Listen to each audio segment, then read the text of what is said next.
बाहीला लेस कमी पडते किंवा वर्क केलेली डिझाईन असते ती कमी पडते, तर ती कशी ॲडजस्ट करायची हे तुम्हाला आजच्या व्हिडिओमध्ये दाखवणार आहे. तर व्हिडिओ अगदी शेवटपर्यंत बघा, म्हणजे तुम्हाला बरोबर स्टेप समजतील. आणि हे तुम्ही कोणत्याही बाहीवरती करू शकता, डिझाईन किंवा साध्या. डिझाईन होती बाहीवरती आणि ती कमी होती, इतकेच डिझाईन होती. तर हा भाग इथून मी जे फुलं आहे ते कटिंग करून घेतलेलं आहे आणि इथून चारही बाजूला याला फोल्ड करून घेतलं. आतमधल्या बाजूने फोल्ड केलेलं आहे उलट्या साईडने. आता काय करायचं, आपल्याला बाहीचा हा सेंटर काढायचा आहे, मध्यभाग काढायचा बाहीचा, इथून मध्यभाग काढायचा. हा झाला आपला मध्यभाग. आणि आपल्याला ही जी लेस आपण बनवलेली आहे हिचा सुद्धा मध्यभाग काढायचा आहे आणि हा भाग मध्यभागावरती मध्यभाग जोडून द्यायचा इथं.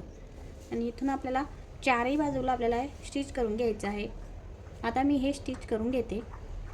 बघा, आपण इथं लेस लावून घेतलेली आहे. ही जर आपण लेस लावली नसती तर ही बाही बरोबर दिसली नसती. थोडी काय ना या ठिकाणी लेस लावलेली आहेत, म्हणजे मध्यभागापासून थोडं थोडं आपल्या दंडावरती ही लेस येते. तर अशा पद्धतीने लेस जर कमी असेल तर तुम्ही लावू शकता बरोबर, आणि बाहीला थोडासा लूक का होईना चांगला येतो.